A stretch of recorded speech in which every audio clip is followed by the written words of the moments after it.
Welcome in, everybody, to Betting Pros. This is week 5 in the college football season. It's me, Joey P, Joe Pisapia. That, of course, is Scott Bogman, and it's you.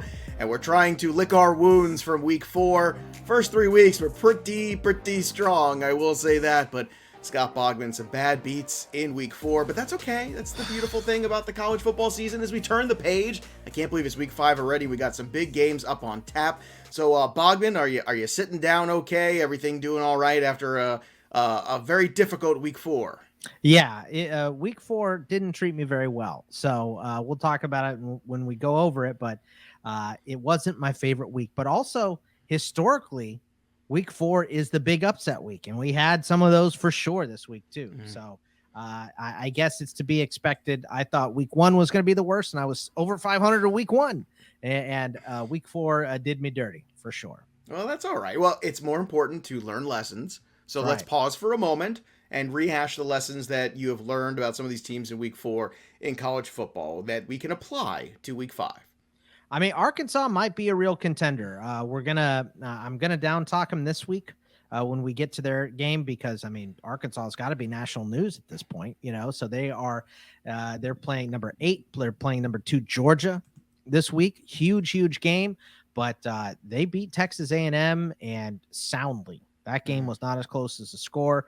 Jefferson looks great. Run game looks great, but they're a little beat up now. So that was the biggest thing that I took away. And I did pick them, and they went straight up. So that was one of the few that paid off. But here's the ones that I missed. And I'm going to still follow my logic and believe in my logic. But Minnesota lost to Bowling Green straight up, Joe. And they were 30.5-point favorites. So I took the over 51 thinking, well, they're supposed to win by 30. Can Bowling Green score twice? Well, sure. But so did stupid Minnesota. Minnesota only scored twice. It was 14-10. So that game just got completely wrong. I can live with that. Well, okay. You weren't the only ones. I mean, when it's a 30-point spread, I mean, you're not going to take that loss. I'm not even going to let you take that out. Well, okay. So Missouri and Boston College, I had Missouri by 1.5. That game went into overtime. They lost in overtime. So shouldn't have let them come back in. But all right.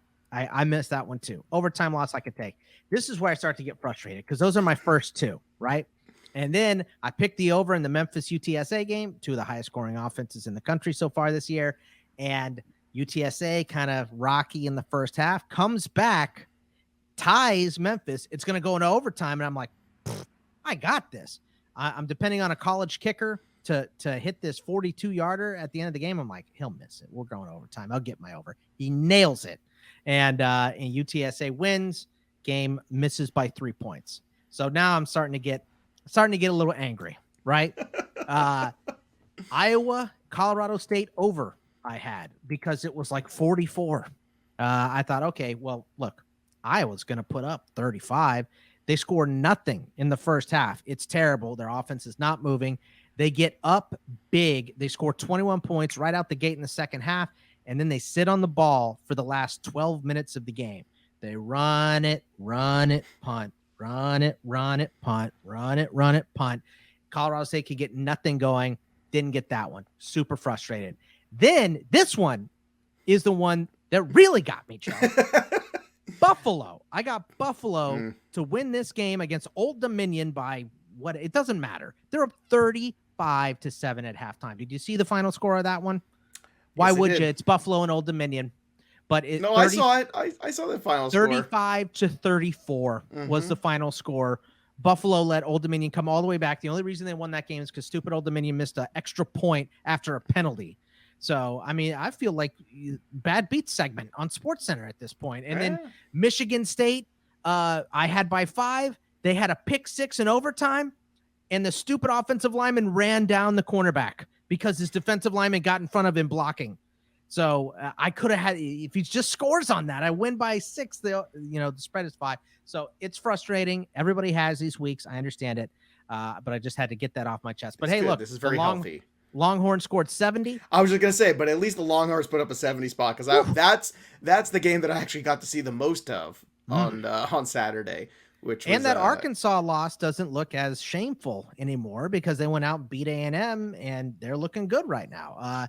And also, Oklahoma looked terrible. We love to see that. They still Clemson won. Also struggling. Clemson real bad on offense, can't get anything going. And, so the week was okay, but I was real frustrated at my picks all lost by, the old saying, Joe, it's a game of inches. So, yeah, well, what's interesting too is, we're talking about Clemson struggling on offense. I think that's what makes Alabama's annual greatness so stunning, because you saw LSU, when they turned over the roster, with all the graduating guys and the guys who win the NFL, how they struggled. Clemson, same thing now a little bit, and Alabama just can't be stopped. It's just, I think it was their stunning. 100th straight win against an unranked opponent. Like, it's just absurd what Alabama's been doing with Saban. Well, look, let's leave it in the past. That's it. Week 4, it's done. It's a new week. Yes, it is. Right. And let's start with Houston at Tulsa. Tulsa 4.5-point favorites. The number is 54.5. Walk us through your thoughts on this one. We're going to start with this, with all of the likes first, and then we'll go to the leans later. These are the likes, and let's start with this Houston-Tulsa contest. Look, the wrong team's favored here, and the public is following it. I don't understand this. I think Houston wins this game straight up.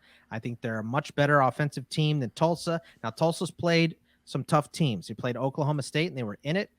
They gave Ohio State probably a little bit more than they thought they were going to get, but they lost to UC Davis week 1. I know Houston hasn't had a tough schedule. They played like Navy, I think might have been their hardest game that they've played so far this year, but the offense in Houston is good. I think the defense is going to be able to stifle Tulsa a little bit here. So I'm going to go with Houston to win this game straight up. I don't understand why this spread is like this. It must be because Tulsa's at home, but I've got Houston winning this game. Houston on the money line it is. I like it. Arkansas, 8th ranked against Georgia, number 2. Georgia's favored by 18.5, and number's 48.5 in this contest. What are your thoughts on Arkansas, Georgia? Yeah, look, I really like what Arkansas has been doing, but they are banged up. Burks, the wide receiver, a little bit nicked up. KJ Jefferson got hurt. He did come back and play at the end of that game against Texas A&M, got him a big first down to seal it. But even if he does play this week, he is not going to be 100%. So I think you got to take Georgia in this game. I think that this would be real close if it was, if KJ Jefferson was fully healthy, but they're too banged up on offense right now. Georgia is rolling over fools right now. It is unbelievable the pace that they're at right now. Obviously beat Clemson, who is, they may not be playing their best, but they're still a very good team. So Georgia's rolling right now. I can't pick against them. They've got their foot on the gas. I think they're going to roll over Arkansas in this game. I probably, even though I am pretty confident on Georgia, I think I'm most confident in the under on this game because we saw Georgia struggle against a good defense in Clemson. Arkansas's defense is playing very, very well right now. So give me the dogs and give me the under. All right, this next line's a little curious. Wisconsin at home, favored by 1 over Michigan, ranked 14th in the nation. 43.5 is the number. This one seems a little peculiar to me. What are your thoughts on this? This feels like a trap, and I understand that Wisconsin has looked so bad that maybe Michigan's going to overlook them, but I don't know, man. Michigan hasn't been doing this. I don't understand what this line is.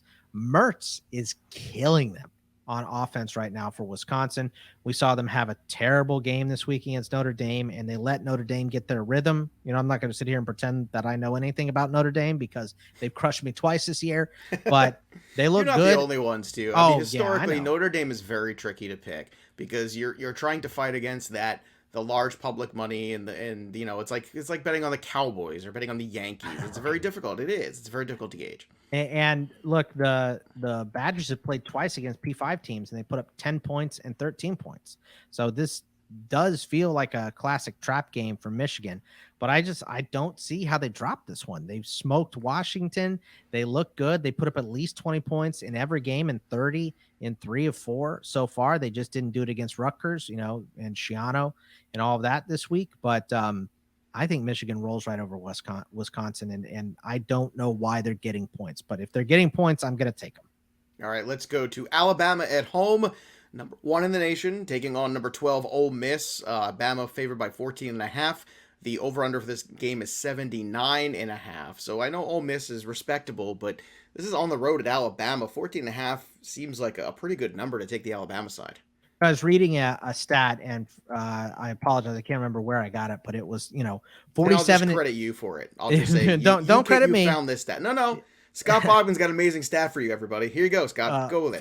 47-2 at home in the playoff era, but 24-25 against the spread at home in the playoff era for Bama. So, look, Ole Miss is good, and Alabama is great. And we know historically last year, amazing, all that stuff, just best team probably ever, just beat everyone by a wide margin, except this Ole Miss team. Ole Miss was able to point for point with them. And I think that's what we're going to get in this game. And I don't think that Alabama is as good as they were last year. So I think Ole Miss is going to be able to keep this within 10 points. And I know that's the popular thought, which kind of makes me a little leery on it. In general, bettors fade the public, and I understand that. But I don't know, man. I think Ole Miss has enough on defense, and I think they have more than enough on offense. I think Ole Miss's offense might be better than Alabama's, not by a wide margin, but I think it might be better. It's the defense. That's where, because Ole Miss has looked good, but they haven't. No one has played anyone the caliber of Alabama. So, right. Except the teams have played Ole Miss offense. So, so I think they're a little bit better on offense than Alabama is, but I think Alabama is overall better. So I do think they'll win the game straight up, but I think Ole Miss keeps this close enough, and I'll take the points. Oklahoma, ranked number 6, 10-point favorites against Kansas State. The over-under is 52. Boggs, you think Oklahoma wins this one in easy fashion on the road? I don't know. So I don't know if you remember last year, Joe, but this is the game that, it shocked everyone because K-State beat Oklahoma. And I don't know that we're going to get that this year. And I know a lot of people are picking K-State because Oklahoma hasn't looked good, but it's still. But doesn't that kind of sit with Oklahoma? You know what I mean? Like, isn't that the kind of thing that sometimes teams overlook other teams, right, looking ahead, and that's always the problem in college football, especially on the road, especially in a schedule when they have another big game afterwards. That tends to happen. That's kind of a wake-up call. Don't you think this year that's not going to happen again? I think it has to be. They almost lost to West Virginia. The crowd was chanting for the backup quarterback in Oklahoma this week, which, I love, but you can't love if you're Oklahoma's offense. But I picked West Virginia in that game because West Virginia plays really good defense. And, I've seen them go in and beat some good teams, and they almost walked away with that game. So, but I think, like you said, that's a wake-up call. 2 weeks in a row, the Sooners have put up less than 30 points against P5 opponents, 23 against Nebraska, 16 against West Virginia. And K-State does have some impressive wins against Stanford and Nevada, but they also lost their starting quarterback, Skylar Thompson, for the year a couple weeks ago. I don't know that I trust anyone here, but I think this is where Oklahoma gets back on track and they look good. It's as soon as everyone goes away from them, they're going to put up because at any point, man, if it all clicks, we've seen this Lincoln Riley offense just blow the doors off of some teams. I think that's going to happen this week. I think they're going to get right back on the right track, and I think they're going to beat up Kansas State. Interesting matchup here up next. 10th ranked Florida, 8-point favorites at Kentucky. The number's 55.5. You have the Florida run game against the Kentucky run defense. So what gives out first here? Yeah, that's really where it's going to come. I mean, Kentucky, they're going to – I think Florida – we saw them play with Bama. I think if you can play with Bama, you can play with anybody. And, I know that Kentucky's look good. They're undefeated so far, but they played Louisiana Monroe, Missouri, probably their hardest game, Chattanooga, and South Carolina. So it's not like they have been putting up numbers against great defenses or anything. And I think Florida is going to smoke them. So I think that this one is the Gators running away. Now, look, going into Kentucky, this is their blue and white game. So a great crowd and all that stuff. I don't want to underestimate a crowd again, because definitely did that for BYU against Arizona. But I just don't think that they can hang with Florida in this game. I think Florida's team is too good this year overall. I think they're going to beat down on Kentucky, because I don't think Kentucky's going to be able to stop their run game, and I think Florida is going to stop Kentucky's run game, and that's what it all comes down to.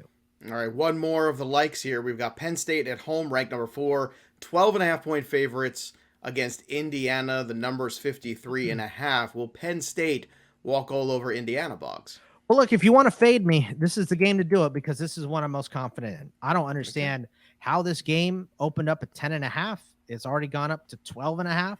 So I think this line is just going to get bigger and bigger. Indiana has played a tough schedule so far. Iowa's one of the best teams so far this season. Cincy has been ranked in the top 10 all year, and they played those two teams. That's why they're 2-2. Penn State is probably overrated.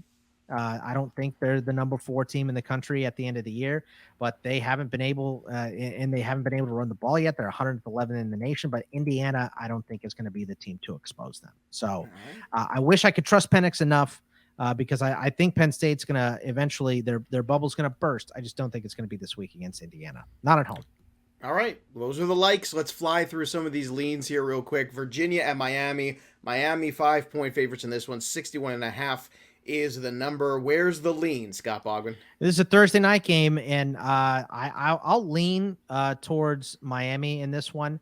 But De'Aaron King's status is questionable still as we're recording this on a Wednesday evening. So that's not good. Yeah, it's not great. I think I'm going to take Miami regardless, just because Virginia didn't look good against Wake Forest last week. Wake Forest better than people expected. They have a good offense for sure, but Virginia should have beat them. So I think for me, I've got to lean towards the Hurricanes in this one. Texas 4.5-point favorites coming off the huge outpouring of scoring at TCU. 65.5 is the number. Did they save any points for this week, Boggs? So I laugh at this one because I know you're going to tell me I'm overthinking this one for sure. But I'm even kind of surprised it's in the leans, to tell you the truth, but I want to hear the reason why. So, I mean, it's nationally televised game. We do all of those yes, on this show. So, look, this is the stat that TCU used, and all of the people whining about Texas going to the SEC has used. They're 2-9 against TCU since TCU entered the or 2-7 out of 9 games against TCU since they entered the Big 12. So TCU plays them. Max Duggan has beat up Texas for a couple years in a row now, and I get scared when I see the Horned Frogs, man. So I think Texas should beat them. I think they're the better team, but there is no way I'm betting on it. So I'm going to stay away from it. All right. You can't stay away from Notre Dame no matter how hard you try. Ninth-ranked Notre Dame is actually underdogs at home against 7th-ranked Cincinnati. Cincinnati 1.5-point favorites in this one. 50.5 is the number, Boggs. So can Notre Dame pull a rabbit out of their hat here at home? I mean, I don't even know. Would it really be pulling a rabbit out of their hat? They look so good against Wisconsin. You know? They did, but Cincinnati's also played good football. They're a top 10 team last year too. They're great. And look, the betting public is about an even split on this. This might be the most entertaining kind of fun game where you're right. I do feel like there's an even match here with this. This could be a very good game going back and forth potentially. And Bama Ole Miss is good. We have some huge games this week. This is a big week. Arkansas and Georgia. There's some huge games, but this one, I think I got to take Cincy just because I don't trust what I've seen from Notre Dame. And they might have got rolling. They might have hit their stride and got clicking against Wisconsin. That's the dangerous thing. I've been wrong when I bet against Notre Dame. I've been wrong when I've taken Notre Dame so far this year. So, like I said, that's why this is a lean and not a like. But I like Cincinnati to win this game because I think they're going to be able to get home to the quarterback. I think they're still going to have issues scoring early, Notre Dame. So I like Cincy because they're in rhythm. They got a bye week. I like them. All right, 2 games left to talk about. The leans, Oregon, 3rd-ranked, 8-point favorites at Stanford. The number's 58. Where are you leaning on this one, Scott? Ooh, this is where I got to, not curse. So, gotta dig deep here. Oregon frustrated me. U of A has got me twice, just like Notre Dame. I picked BYU against them, and they play BYU tough. Then they lose to NAU last week. And I go, oh, come on, man. Oregon's going to thump them. It's 28.5. That's not enough. They win by 22. And that was just because they scored late. The game was much, much closer than that, especially in the first half. So I don't really trust Oregon. They don't cover against Arizona. Stanford is just as confusing. They lose to K-State. They beat USC straight up. They don't cover against UCLA when they're looking good. I don't think they'll be able to keep pace with Oregon, but that's why I would lean Oregon here. I think this number's too low for what I've seen happen, but they're making me angry. So I'm going to lean on them instead of like them. All right, well, let's see if we can leave on a high note with this last game. Number 22, Auburn travels to LSU. LSU favored by 3.5. The number's 54.5. So where do you stand on this last contest? Man, yeah, this one, these two teams are super bipolar. LSU let Mississippi State come back and beat them after getting up to a 28-10 lead. Auburn had to make a comeback just to beat Georgia State. So, or almost, LSU won the game against Mississippi State, but barely. The public doesn't even seem to have a good feel on this one. It's 57% Auburn, but both defenses are strong here. LSU passes the ball really well. Auburn runs the ball really well. So I'll lean on the passing game in today's era of football, and I'll take LSU in this game. All right, there you have it. You can follow him on the Twitter machine at Bogman Sports, and make sure you also check out all of his work over at BettingPros.com, where all the lines live at Betting Pros from all the different houses, so you can take all the likes and the leans of Scott Bogman and go make yourself some cash by heading over to Betting Pros right now. And don't forget to get the app as well, because here at Fantasy Pros and Betting Pros, we are changing the games for the better, making life easier for you to get all of the latest updates that you possibly need in all of your wagering enthusiast moments or something to that effect. I don't know. All I know, Scott Bogman, is we leave week 4 in the dust. We turn the page to week 5. It's going to be a better week. I feel good about it. It's a pretty good season so far. Yeah. And some very exciting college football, and this obviously shaping up to be some big games here on the national stage yet again. So once again, I want to thank Scott Bogman for hanging out with us and talking college football. And again, go over and follow us at Betting Pros and subscribe wherever you get your podcasts as well. That'll do it for us, but the story of the game goes on. For Scott Bogman, I'm Joey P. We will see you next time, kids.